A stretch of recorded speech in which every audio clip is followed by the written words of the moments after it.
जय गुरु श्रीनिवास भाई। जय गुरु दादा समस्त प्रणाम जय गुरु।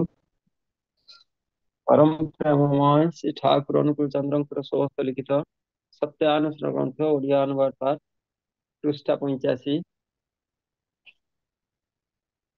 আজি ଉପକୃତ ହୋଇଛି କହି କାଲି ପୁଣି ସ୍ୱାର୍ଥାନ୍ଧ ହୋଇ ଅପକୃତ ହେବାର ବାହାନା କରି ଅକୃତଜ୍ଞତାକୁ ଡାକି ଆଣ ନାହିଁ। ଏହାଠାରୁ ଉତ୍ତରତା ଆଉ କଣ ଅଛି? ଯାହାକୁ ତାକୁ ଜିଜ୍ଞାସା କର। ମୂର୍ଖତା ନଥିଲେ ଉପକୃତର ଉତ୍ସାରେ ଉପକାରୀକୁ ନିନ୍ଦିତ କରାଯାଏ ନାହିଁ। ଉପକାରୀ ଯେତେବେଳେ ଉପକୃତ ନିକଟରେ ବିଧ୍ୱସ୍ତ ହୁଏ ସେତେବେଳେ ମୂଢ ଅହଂ କୃତଜ୍ଞତା ରୂପକ ଅର୍ଗଳ ଭାଙ୍ଗି ଦମ୍ଭ କଣ୍ଟକାକୀର୍ଣ୍ଣ ମୃତ୍ୟୁ ପଥ ଉନ୍ମୁକ୍ତ କରେ। ଆଶ୍ରିତର ନିନ୍ଦାରେ ଯିଏ ଆଶ୍ରୟକୁ କୁତ୍ସିତ ବିବେଚନା କରନ୍ତି, ବିଶ୍ୱାସଘାତକତା ତାହାର ପଶ୍ଚାତ ଅନୁସରଣ କରେ। ପ୍ରିୟଙ୍କ ପ୍ରତି ଭଲ ପାଇବା ବା ମଙ୍ଗଳ ବିହୀନ କର୍ମ କେବେ ହେଲେ ପ୍ରେମର ପରିଚାୟକ ନୁହେଁ। ପ୍ରିୟତମଙ୍କ ପାଇଁ କିଛି କରିବାକୁ ଇଚ୍ଛା ହୁଏ ନାହିଁ, ଅଥଚ ଖୁବ୍ ଭଲ ପାଏ। ଏ କଥା ବି ଯାହା, ଆଉ ସୁନାର ପିତ୍ତଳ ଘୁଘୁ କହିବା ମଧ୍ୟ ସେହା ତାହା। ସ୍ୱାର୍ଥବୁଦ୍ଧି ପ୍ରାୟ ଉକ୍ତ ପ୍ରକାର ଭଲ ପାଏ। ତେଣୁ ସେହି ପ୍ରକାର ନିଷ୍କାମ ଧର୍ମକ୍ରାନ୍ତ ଭଲ ପାଇବା ଦେଖି ସାବଧାନ ବା ଭଲ ନତୁବା ବିପଦର ସମ୍ଭାବନା ହିଁ ଅଧିକ। ଭଲ ପାଅ ଅଥଚ ସେ ତୁମ ଉପରେ ଜୋର ବା ଆଧିପତ୍ୟ ଶାସନ ଅପମାନ ଅଭିମାନ କିମ୍ବା ଜିଦ୍ କରିଲେ ହିଁ ସୁଖ ନ ହୋଇ ବରଂ ଓଲଟା ହୁଏ ବା ମୂଳପୋଛ ହୋଇଯାଏ। ମୁଁ କହୁଛି, ତୁମେ ଠକିଯିବ ଓ ଠକାଇବ ନିଶ୍ଚୟ। ଯେତେ ଦିନ ଯାଏ ତୁମେ ଏହିପରି ଥିବ, ତେଣୁ ଏବେ ହିଁ ସାବଧାନ ହୁଅ। ପ୍ରେମର ମୋହ ବାଧା ପାଇଲେ ପ୍ରେମାସ୍ପନ୍ଦଙ୍କ ଅତ୍ୟାଚାରରେ ମଧ୍ୟ ଘୃଣା ଆସେ ନାହିଁ। ସତେଜ ହୁଅ, ମଣିଷକୁ ମୂଢ କରେ ନାହିଁ। ଥରେ ସ୍ପର୍ଶ କଲେ ଆଉ ତ୍ୟାଗ ହୁଏ ନାହିଁ, ଅପରିବର୍ତ୍ତନୀୟ। ସ୍ୱସ୍ତି ସ୍ୱସ୍ତି ସ୍ୱସ୍ତି। ଜୟ ଗୁରୁ ପ୍ରଣାମ ଜୟ जय गुरु पूज्य उम्मीद है। गुरु समस्त प्रणाम। भाबानी सप्त 50तम दिवस 23 जुलाई 1917। देख তুমি ছুটে যেও না, তুমি চলে যেও না, আমি ছেলে মানুষ, একলা কেমন করে থাকবো। দেখ ওরা আবার এসেছিল, কি বলে, পারি না, লাথি মেরে ভেঙে ফেলতে পারিস না, বুকে বল নাই, প্রাণে স্ফূর্তি নাই, কেবল সকল সময় দে দে। হায় রে হায়, তোদের লজ্জাও হয় না। তোরা আজ গুরু সেজেছিস, ঘরে ঘরে মন্ত্র দিয়ে বেড়াচ্ছিস, মন্ত্র বিক্রি করে উদরান্নের সংস্থান করছিস। একবার বুঝে দেখ দেখি, একবার চেয়ে দেখ দেখি, তোদের পূর্বপুরুষ দেখ, বিশ্বাস হয় না, ভয় হয় না, ঘৃণা হয় না। শোন দেখ, যদি চাস তো তবে দিয়ে ফেল। যতই চাইবি যতই ছুটবি তাদের পানে, তারা তোর মুখে লাথি দিয়ে থু থু দিয়ে চলে যাবে। তাদের সঙ্গ নিতে পারবি না, মরণে ধরলেই অবিশ্বাসী হয়। দাঁড়া দাঁড়া ফিরে, চাস যা আমি দিব, আমার বুকে অনেক রক্ত আছে, আমি সব সহ্য করতে পারি। দেখ লাথি মারিস মার, থুতু দিবি দে, দেখ যত নিন্দা প্রাণ দিয়ে ভালোবাস, যা চাস দেখ, সব থরে থরে সাজান আছে। এই দেখ সূর্য, দেখ এই জায়গা ছিল একটা, দেখ এত অত্যাচার করলে কেমন করে থাকি বলো দেখি। আমি নম্বর 6 শেষ হলা। জয় গুরু, সমস্ত প্রণাম। जय गुरु पूज्य मंजुश्री माँ।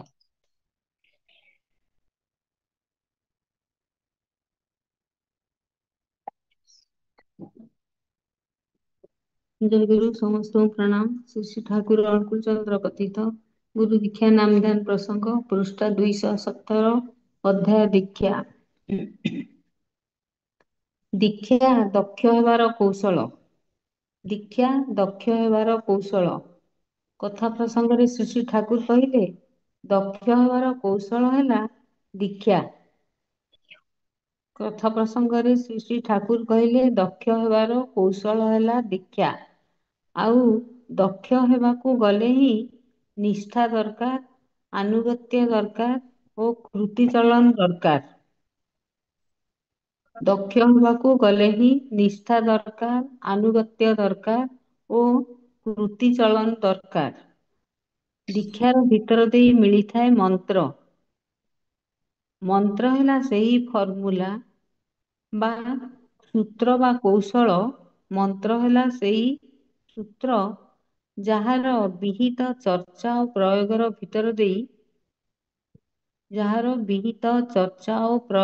ଭିତର ଦେଇ ଦକ୍ଷତା ଆସେ। ଏହି ଯେ ଦୀକ୍ଷା ନେଲେ ନାମ କରିବାକୁ ହୁଏ, ଭିତରେ ରହିଛି ଏହି ଯେ ଦୀକ୍ଷା ନେଲେ ନାମ କରିବାକୁ ହୁଏ, ନାମ ଭିତରେ ରହିଛି ନମ୍ ମାନେ ନତି। ଯାହାର ନାମ କରୁଛୁ ତା ଉପରେ ଯଦି ଆନତି ନଥାଏ ତାହେଲେ ଆଉ ନାମ କରିବା ହୁଏ ନାହିଁ। ଯାହାର ନାମ କରୁଛୁ ତା ଉପରେ ଯଦି ଆନତି ନଥାଏ ତାହେଲେ ଆଉ ନାମ କରିବା ହୁଏ ନାହିଁ। ଦୀପ ରଖି ଷଷ୍ଠ ଖଣ୍ଡ 28/4/1960। ଜୟଗୁରୁ। ଜୟ ଗୁରୁ ପୂଜ୍ୟ ପଣ୍ଡା।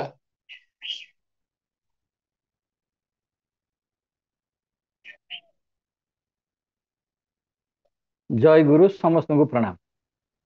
ଶ୍ରୀମଦ୍ ଭଗବତ ଗୀତା ଓಂ ଶ୍ରୀ ପରମାତ୍ମା ନମଃ ଅଥ ପଞ୍ଚମ ଅଧ୍ୟାୟ କର୍ମ ସନ୍ନ୍ୟାସ ଯୋଗ। ଅର୍ଜୁନ ଉବାଚ ସନ୍ନ୍ୟାସଂ କରଣାଂ କୃଷ୍ଣ ପୁନର୍ଯୋଗ ଚ ସଂସସି ଯଚ୍ଛେୟ ଏତୟରେକଂ ତନ୍ମେ ବ୍ରୂହି ସୁନିଶ୍ଚିତମ୍। ଅର୍ଜୁନ କହିଲେ, ହେ କୃଷ୍ଣ, ଆପଣ କର୍ମମାନଙ୍କର ସନ୍ନ୍ୟାସକୁ ପ୍ରଶଂସା କରୁଛନ୍ତି, ପୁଣି କର୍ମଯୋଗର ମଧ୍ୟ ପ୍ରଶଂସା କରୁଛନ୍ତି।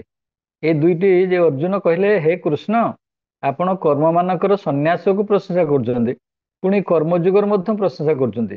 ଏଇ ଦୁଇଟି ମଧ୍ୟରୁ ଯେଉଁଟି ମୋ ପାଇଁ ସୁନିଶ୍ଚିତ ରୂପେ କଲ୍ୟାଣକର ସାଧନା ହେବ ତାହା କୁହନ୍ତୁ।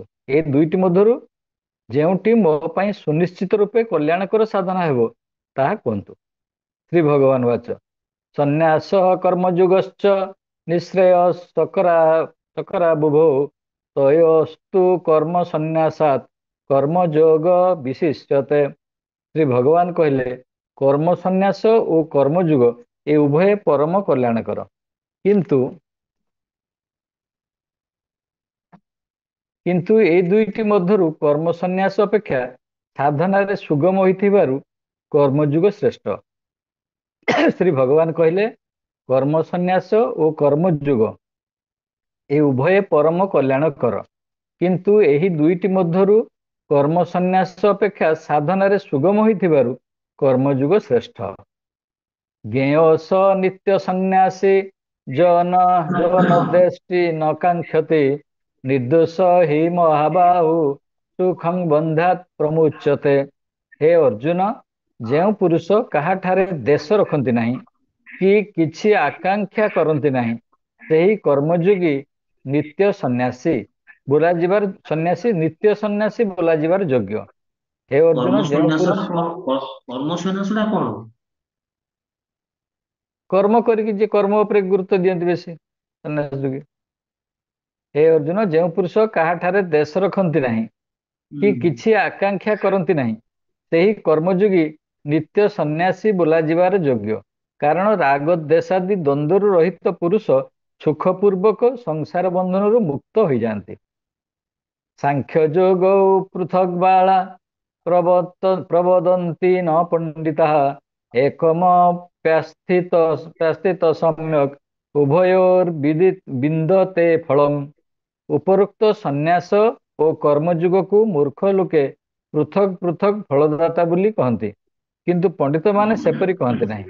ଉପରୋକ୍ତ ସନ୍ନ୍ୟାସ ଓ କର୍ମଯୋଗ ମୂର୍ଖ ଲୋକ ପୃଥକ୍ ପୃଥକ୍ ଫଳଦାତା ବୋଲି କହନ୍ତି, କିନ୍ତୁ ପଣ୍ଡିତମାନେ ସେପରି କହନ୍ତି ନାହିଁ, କାରଣ ସେ ଦୁଇଟି ମଧ୍ୟରୁ କୌଣସି ଗୋଟିକରେ ବି ସମ୍ୟକ୍ ଭାବରେ ଅବସ୍ଥିତ ହୋଇଥିବା ପୁରୁଷ ଉଭୟର ଫଳରୂପକ परमात्मा को पाई जाते।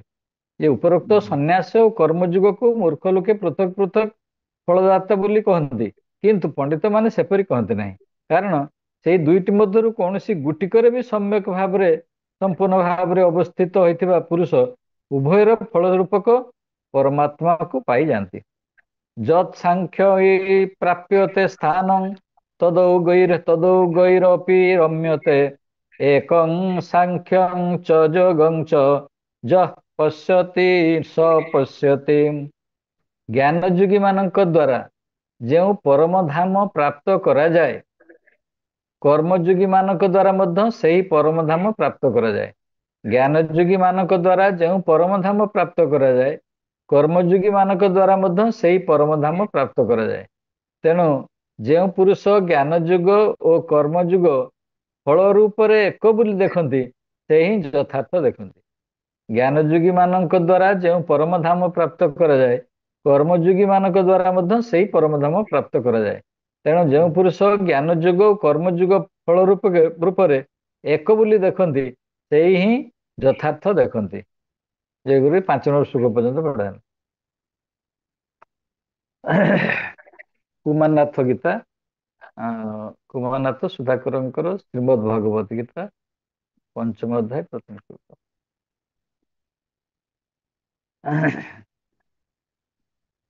कर्म संन्यास युग। कर्म त्याग उपदेश दिया मोरे हृषिकेश, कर्मयोग कहिछ आबार एकटी निश्चय करी कह कृपामय हरि, श्रेय जहा होइते आमार। श्री भगवान कहलेन सेई रूप कर्म त्यागे सेई रूप कर्म जोगे मुक्ति হয় नासी कर्म भोग, आगे ना करिले कर्म হয় ना सन्यास धर्म, त्याग होते भालो कर्म जोग। नाही कर्म फल आशा नाही मने देश हिंसा, এই রূপ কর্মযোগী যিনি তিনি সন্ন্যাসী নিত্য, তিনি কর্ম ত্যাগী সত্য, অনায়াসে মুক্তি পান তিনি। জ্ঞান যুগ এক রূপ কর্মযুগ অন্য রূপ, অজ্ঞানীর কথায় সকল জ্ঞানীগণ এই বলে একটি সাধন হলে তাহে ফলে উভয়ের ফল। জ্ঞাননিষ্ঠ কর্মত্যাগী হন যেই ফল ভাগী, কর্মযোগী সেই ফল পান। জ্ঞানে কর্মে ভিন্ন নয় হেন যার দৃষ্টি হয়, सूक्ष्मदर्शी सही मतिमान। 5 श्लोक पर्यंत पढ़ाला। जय गुरु, समस्त को प्रणाम। जय गुरु प्रणाम। तो जय गुरु समस्त को प्रणाम। श्री श्री ठाकुर अनुकूल चंद्र कथित जजन जाजन इष्टवृत्ति स्वस्थ सदाचार प्रसंग। अध्याय जाजन पृष्ठा 67। विषय जाजन केउथिरु फुटी उठे। जाजन केउथिरु फुटी उठे। श्री ठाकुर कथा प्रसंग कहले प्राण भितर गोटे आकुल विकल रहिबा आवश्यक, जे मु किपरि मनुष्य मंगल अधिकारी करि तोलिबी। प्राण भितर गोटे आकुल विकल रहिबा आवश्यक, जे मु किपरि मनुष्य को मंगल अधिकारी करि तोलिबी। सेहिथिरे फुटे जाजन। सेहिथिरे फुटे जाजन। जाजन हेबा आवश्यक रैशनलाइजिंग डेमोन्स्ट्रेशन, युक्ति संदीपी निश्चय प्रमाण परि। जाजन हेबा आवश्यक युक्ति संदीपी निश्चय प्रमाण परि। एई भावरे आखि कान नाक मुह इत्यादि नाड़ीबा सबु भावभंगी माध्यम कन्भिक्शन बा प्रत्यय विच्छुरित हेबो।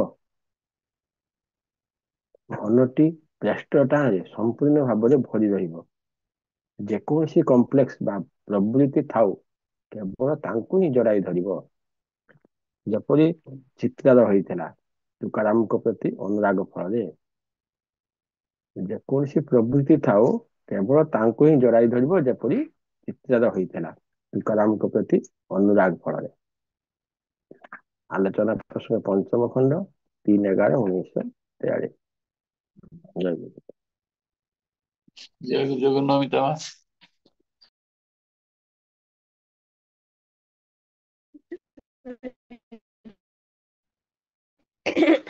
जय गुरु। ସମସ୍ତଙ୍କୁ ମୋର ପ୍ରଣାମ।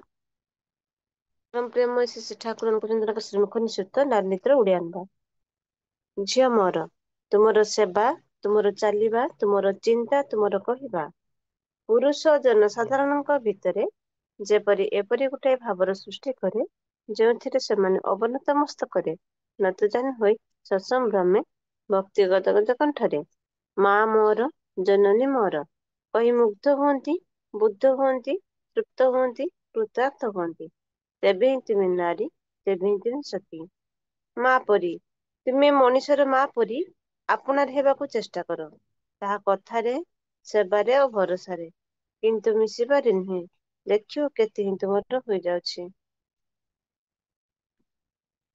ବାଣୀ ସଂଖ୍ୟା 61, ପୃଷ୍ଠା 39। ଅଧୀନ ବୋଧରେ ଭଲ ପାଇବା। ଅଧୀନ ବୋଧରେ ଭଲ ପାଇବା।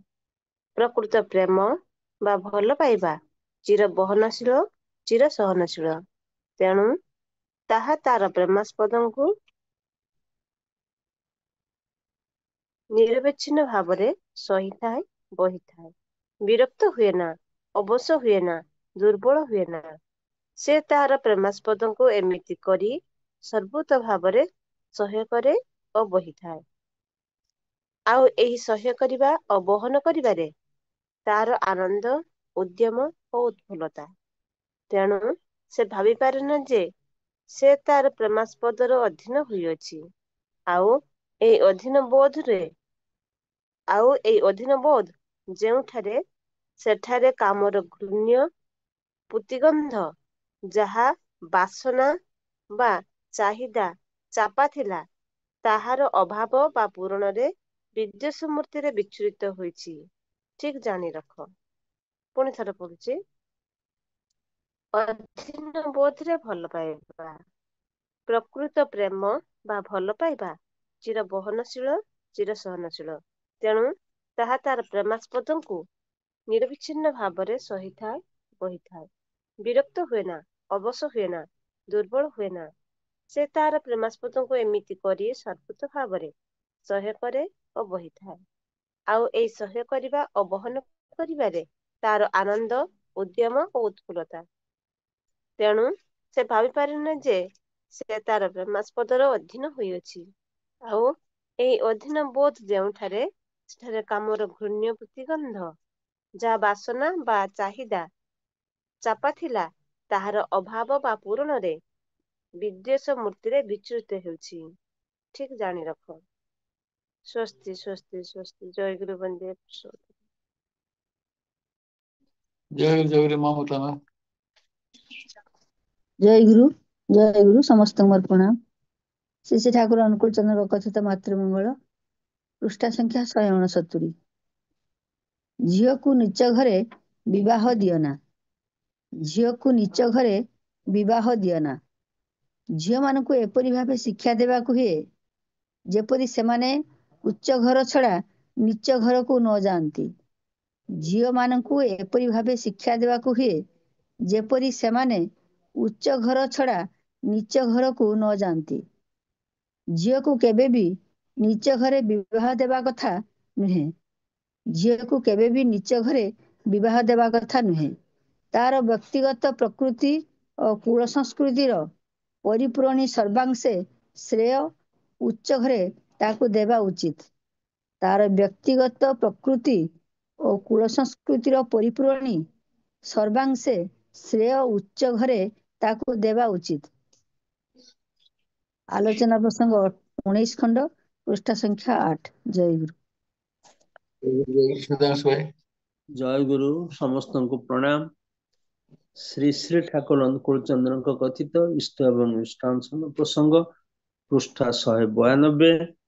ଆଲୋଚନା ପ୍ରସଙ୍ଗ 13 ଖଣ୍ଡ, 6, 8, 1948। ପ୍ରଶ୍ନ: ଇଷ୍ଟାନୁଷ୍ଠାନର ନୀତି ଅନୁସାରେ ବହୁଦିନ ଧରି ଯଜନ ଯାଜନ ଇଷ୍ଟବୃତ୍ତି କରେ, ଅଥଚ ଚରିତ୍ରରେ କୌଣସି ପରିବର୍ତ୍ତନ ନାହିଁ, ଏପରି ହୁଏ କାହିଁକି?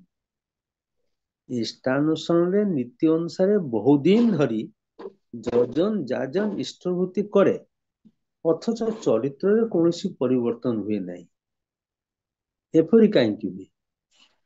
ସେ ଠାକୁର କହୁଛନ୍ତି ହୁଏତ ତାର କରିବାରେ ତ୍ରୁଟି ଅଛି, ପୁଣି ହୁଏତ ତାର ବଦ ଅଭ୍ୟାସ ଗୁଡିକ ଏତେ ପ୍ରବଳ ଯେ ସେ ଚେଷ୍ଟା କରି ମଧ୍ୟ ସେଗୁଡିକ ସହିତ ପାରି ଉଠି ପାରେ ନାହିଁ।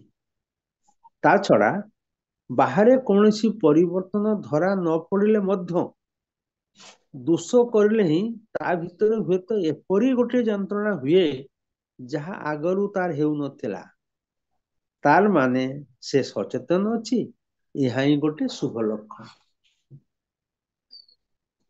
ଏହା ଦ୍ୱାରା ବୁଝାଯାଏ ଯେ ସେ ସଂଶୋଧନ ପଥରେ ପାଦ ଦେଇଛି। କେତେ ଜନ୍ମର ସଂସ୍କାର ଥାଏ ହଠାତ୍ କଣ ଯାଏ। ତେବେ ଇଷ୍ଟଙ୍କ ପ୍ରତି ବୁକୁ ଫଟା ଟାଣ ହେଲେ କେଉଁ ପାଖରେ ଯେ କଣ ଘଟିଯାଏ ତାର ଟେର ପାଇ ହୁଏ ନାହିଁ। ଇଷ୍ଟଙ୍କ ପ୍ରତି ଯଦି ବୁକୁ ଫଟା ଟାଣ ଥାଏ, କେଉଁ ଫାଙ୍କରେ ଯେ କଣ ଘଟିଯାଏ ତାର ଟେର ପାଇ ହୁଏ ନାହିଁ। ପୁଣି ଯଜନ ଯାଜନ ଇଷ୍ଟଭୃତି କରୁ କରୁ ମଣିଷର ଜନ୍ମଗତ ଗୁଣ ଗୁଡିକ ଖୁବ ପୃଷ୍ଠ ହେବାକୁ ଲାଗେ। ସେଗୁଡିକ ଯେତେ ବିସ୍ତାର ଲାଭ କରେ ତାର ପରୋକ୍ଷ ଫଳ ସ୍ୱରୂପ ଅବଗୁଣ ଗୁଡିକର ସେତେ ନିରାସନ ହେବାକୁ ଲାଗେ।